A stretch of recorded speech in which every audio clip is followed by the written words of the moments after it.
What's up, guys? Hope you guys had a good Christmas and a New Year. As you can tell from what's behind me, I'm married to someone who thinks it should be Christmas all year long, but can't really argue with that. I wish it was too. Um, so I kind of want to do a preface to this video, this walk around video that we're about to do. We're going to be doing a new build for the beginning of this year.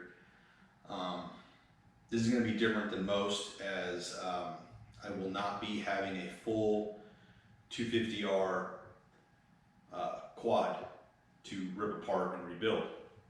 Rather, on this one, I've decided to completely do it from scratch. And by that I mean I don't have a donor 250R to steal parts off of or anything like that. I decided to buy an OEM frame and use some of the existing parts I already have as spares, as well as a lot of new and used parts from the Facebook groups to completely build a 250R from scratch. And I'm trying to kind of show you guys how you can do that in a budget-friendly way. And by budget-friendly, I mean if you can go out and buy a new Raptor 700 or YFZ 450. So in other words, if you have anywhere from 9 to 11 grand in disposable income, or sitting around where you want to go buy a new four-wheeler, I think that this is another option for you. And you can essentially almost build a 250R from the couch. It's they were the quad to have for 15 years. I mean, they dominated the racing scene.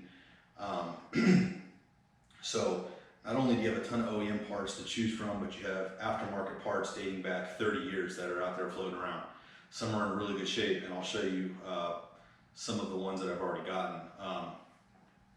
But basically, I really just want to show how you can do that for a decent amount of money.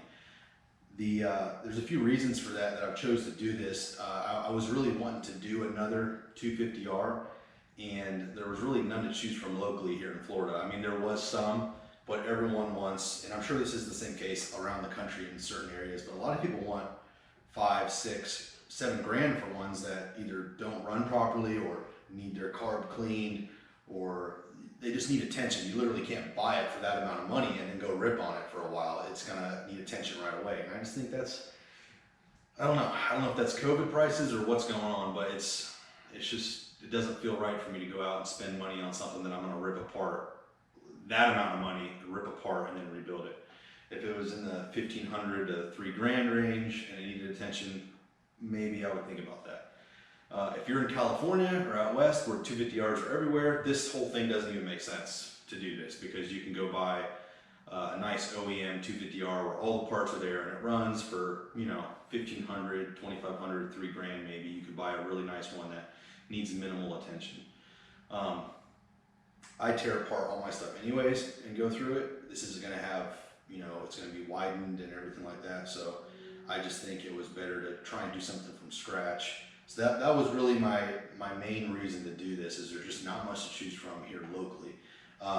Number two, I think it's cool. There's so many 250Rs out there over the past 30 years that have been raced and beaten on and then parted out, or discarded and stuck under a tarp in the barn or in the back of the yard, or they're all over the country. People are hoarding 250Rs. I mean, junk ones, really nice ones, you know what I'm saying?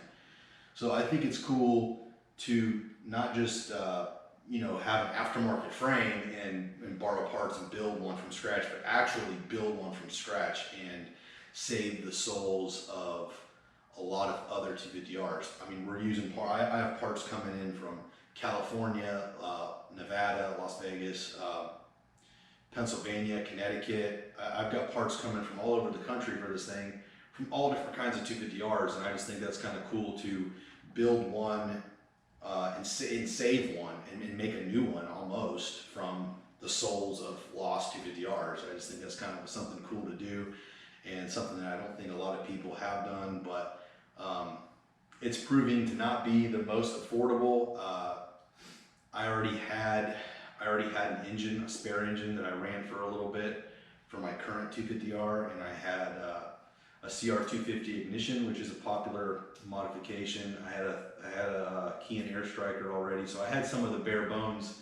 I pretty much had the heart ready to go for another 250R, which is also kind of a reason that kind of sparked this idea. And then number 3 is just the challenge of being able to do this.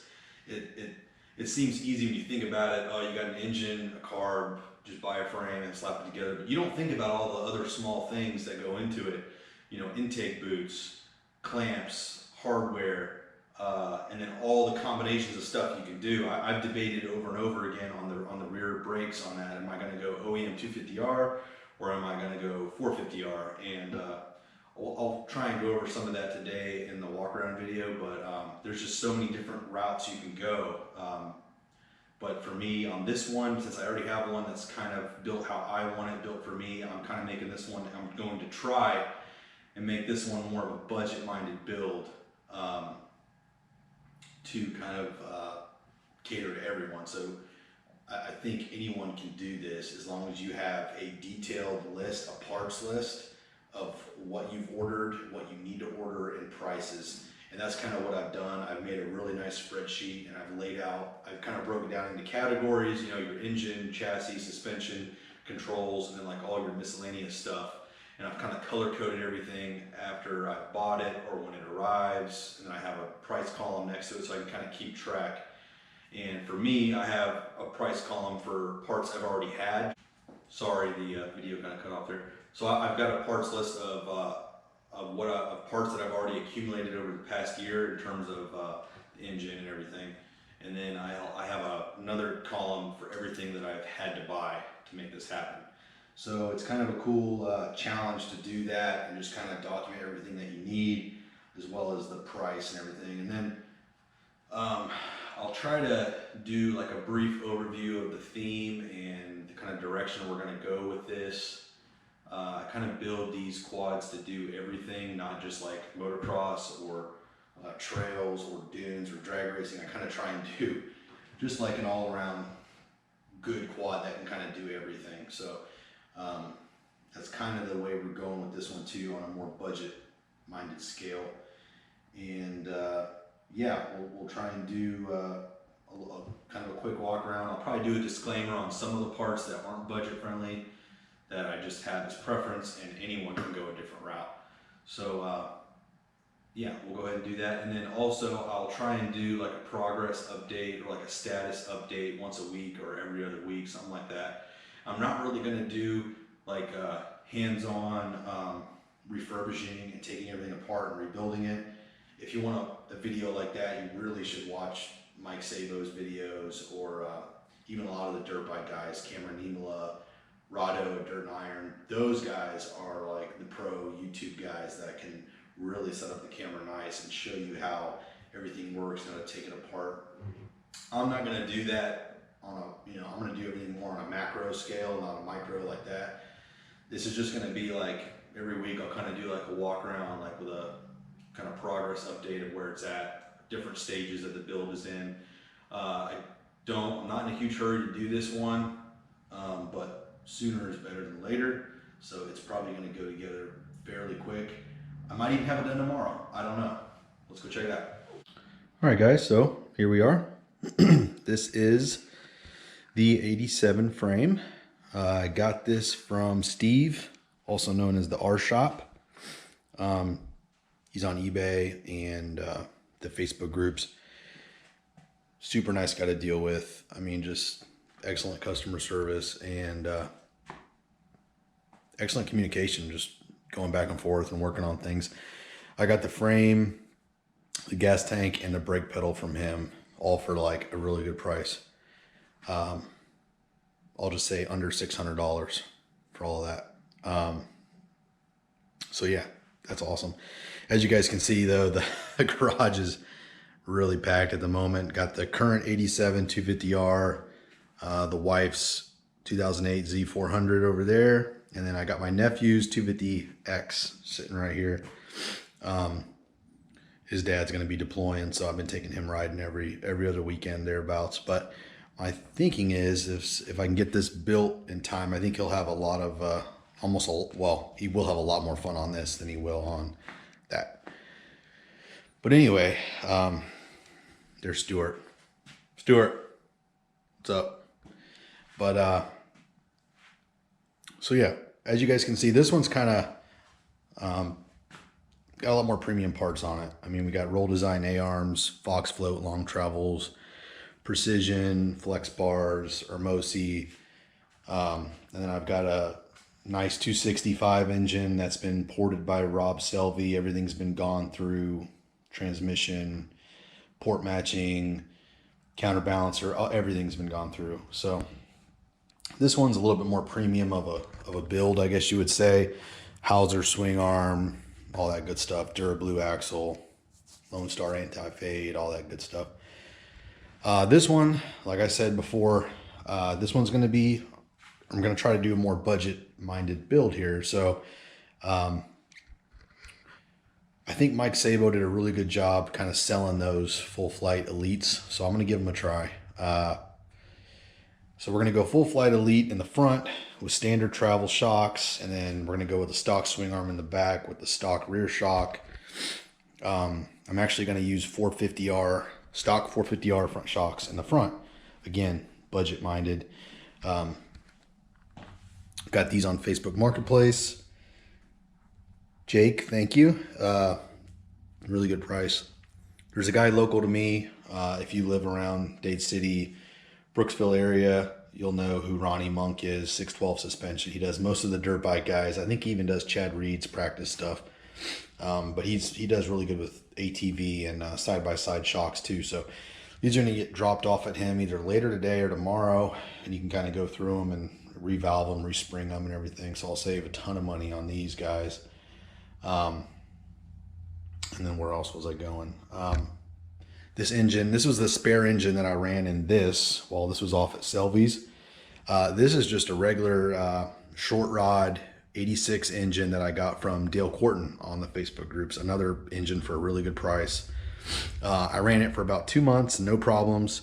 I took the top end off just to check everything out, and everything looks awesome. So I just kind of honed it and put it back together, and that'll be ready to slap in and go. This one does have a CR250 ignition. That's what I also run on here. This is the 2001, which is the more desirable. This is the 2000 CR ignition, but this just cleans everything up on these quads and just makes it so much easier. I think it's more reliable. It kicks over easier. You have a lighter flywheel, so you get a little bit of performance. And then they're just newer parts. You know, it's a digital CDI. It's more advanced, and you get a little bit more power. And just the simplicity of it. I mean, look, here's the harness right here. This is it. You got 3 plugs, and you got CDI, ground, coil, and then your kill switch plugs. That's it. I mean, that's it on the whole quad. So it just simplifies everything. So we'll have that going. I am going to do the same front end, or same spindles, brakes, hubs. I'm going to do 04 to 05 450R. That's kind of a really good geometry to base your suspension around on these 250Rs. So that's what I'm going to be doing on this one.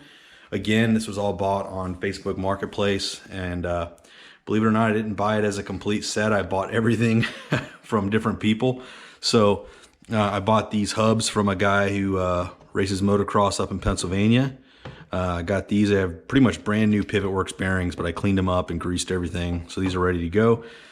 I bought the steering knuckles from someone else, and then I bought the front brakes from somebody else. So I've got a whole 450R 04, 05 set up from completely different people, but got it all at a really good price. So, and then I've got a lot of my OEM parts from Rocky Mountain in here, hardware, some radiator overflow hoses, brake lever, and then a lot of stuff that I've cleaned up. I already had another linkage, so I cleaned that up.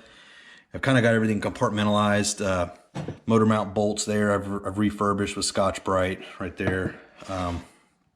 Yeah, there's my carb, key and carb. The reeds and everything are still on the way from Rocky Mountain, so I'm kind of waiting on a few things, but yep. And then I've just kind of been refurbishing a lot of parts. So these are the exhaust hangers, I guess you would say here. On this quad, I used NPM billet mounts, which are a lot more premium. Stuart's getting real into this walkthrough, by the way. I've got this, these billet, if I can get them, here we go. These really cool billet mounts by NPM. He just makes super quality parts for this thing. So I've got these on here, and I had the old mounts, and again, kind of budget-minded thing.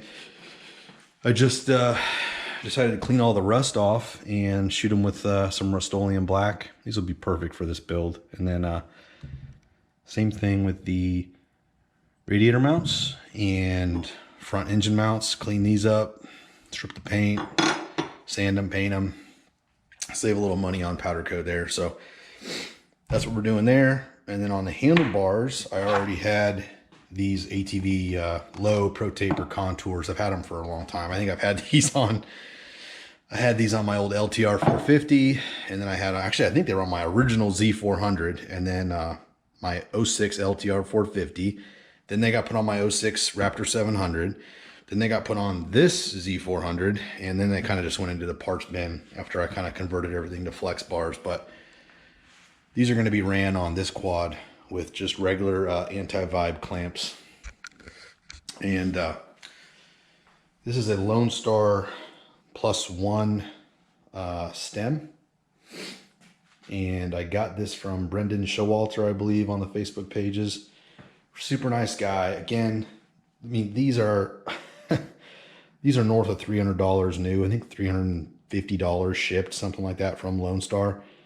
And I got this for under 200 bucks. Granted, I already have the anti-vibe clamp. I have a spare Alba anti-vibe clamp. When you start kind of getting into the four-wheeler game and you have a few four-wheelers, you kind of get some extra parts. So I already had an extra anti-vibe clamp for this. And then, yeah, so there you go. Perfect example of a good used part floating around out there that you can use to build these things. And the airbox, I think I got for like 50 bucks. That's a stock airbox.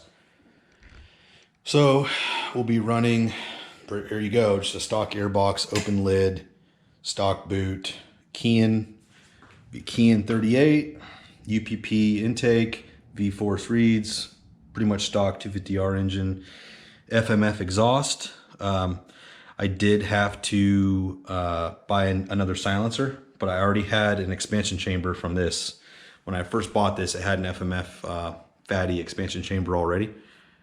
And I cleaned that one up and ran it for a little bit, and then decided, you know, the whole quad is new except for the exhaust. So I bought a new one for this, and then the other one went up in the attic. So that's going to be used on this one. But again, if you had to buy that used, I mean, you're talking maybe $100. So, and I know there's better exhausts out there. I've talked about this in my other video. I get it. LED, ESR, I get it. There's better exhausts. These work good for me. These work good for the woods. They're a good all-around pipe, good mid-range pipe. I think they work good for like a stock engine. If you're over a 310, then yes, obviously go LED or whatever, Kenny Roberts or whoever, you know, those hand cone, cool looking pipes. That's all cool, but that's just not for me. So, trying to think what else here. Stock gas tank. And then, so in my mind, when I first saw this frame, it was a little darker. And when I got it, it's obviously a lot lighter. It kind of has this, it's like a blue with like a silver vein in it. And I think it will look darker once the plastics are on it, because you can kind of see how it's more of a darker blue here. So my original thought in my head was to kind of do like a Husqvarna dirt bike style theme with like blue and white. So I will for sure be doing white, the same exact Meyer plastics that are on this, but in white.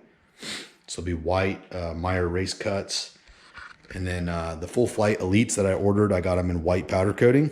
And then for the swing arm, I had full intentions of going white to kind of tie it all together, kind of keep that theme going. But man, I just found this really nice 86 swing arm. It was kind of crusty when I got it. I pressed all the bearings out. You know, I'm going to be using polyurethane bushings in here, but pressed everything out, kind of cleaned it all up. And man, the original kind of gold 80s Honda patina just looks sweet. And I don't know, kind of want your guys' input on this one. Do you think I should keep it gold or should I go white? White would kind of tie it all together. but I just think gold would, I don't know, if I just left this to be the only gold thing, I think it would look pretty trick. And I heard there's a color from Prismatic Brass Flare, I believe it is. It's pretty much this exact same shade of gold, but it has more of a metallic sheen to it.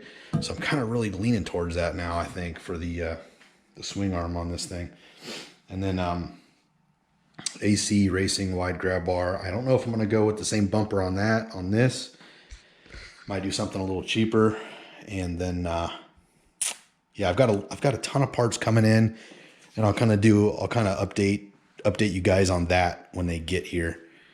But, so we are going to be running 450R brakes in the front. I did decide on running a 450R in the rear because the stock 250R rear caliper, people want like $300 for them, and they look crusty. The slides are frozen. The pistons are leaking. No thanks. Those calipers are so hard to get apart, those rear calipers, when they're stuck like that. I just don't want to deal with it. So I'm going to go 450R. And I believe all I need is the brake stay, which I'll probably use like a rotor guard brake stay. And you can't use an anti-fade with the 250R axle. When you do a 450R, I believe you have to use the stock 450R, like axle nuts and everything. So I will be doing that. So kind of have modern new brakes on here.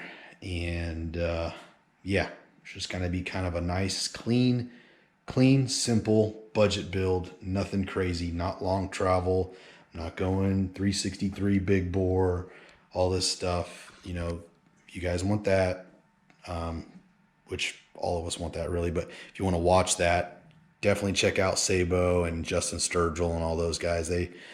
They're building top tier quads. This is kind of for everybody. This will be like for my wife to get on and kickstart it. Not having to do it, you know, it's just a stock compression, nice, easy kick over, starts first kick kind of a thing. So my, 75-pound nephew can get on here, kick it over, and rip around on it, and it's not going to kill you. I mean, they're realistically, these stock engines, they're no more powerful than like a 400EX, I would say. This one may be a little bit more so with the CR ignition and the FMF and the V-Force, maybe you're knocking on the door of a 450 or so with that setup. But again, nothing crazy. So, but I really do want to know your guys' thoughts on that swing arm. I'm starting to lean kind of 60-40 on keeping that one gold, I think. And I think that's what I might end up doing.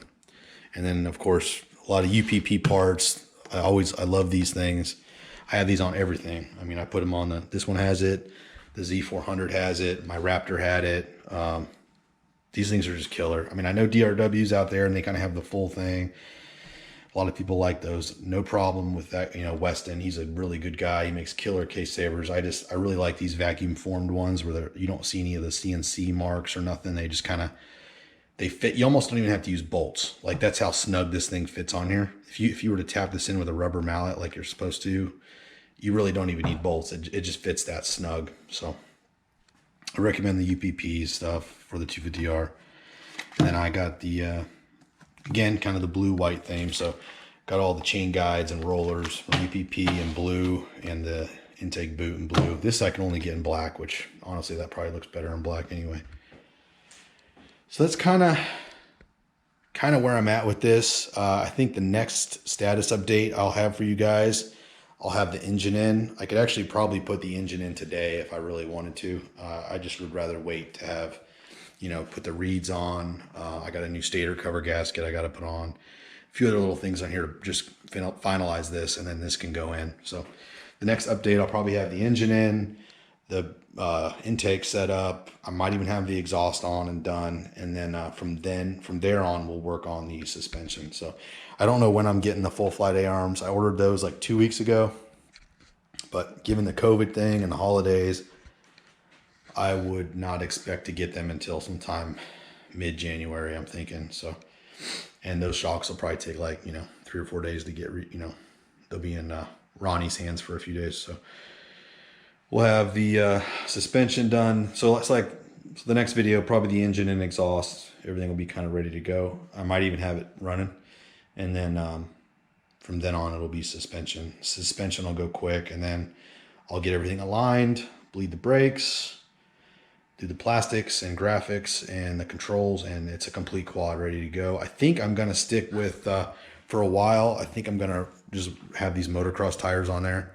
We really only ride at Croom down here, and I think these will be fine for Croom. And I don't think my little nephew or my wife has ever ridden with like a motocross style setup tire, and I think they're just gonna be blown away by how much more effortless I think they are compared to like these big 20-inch XC type tires.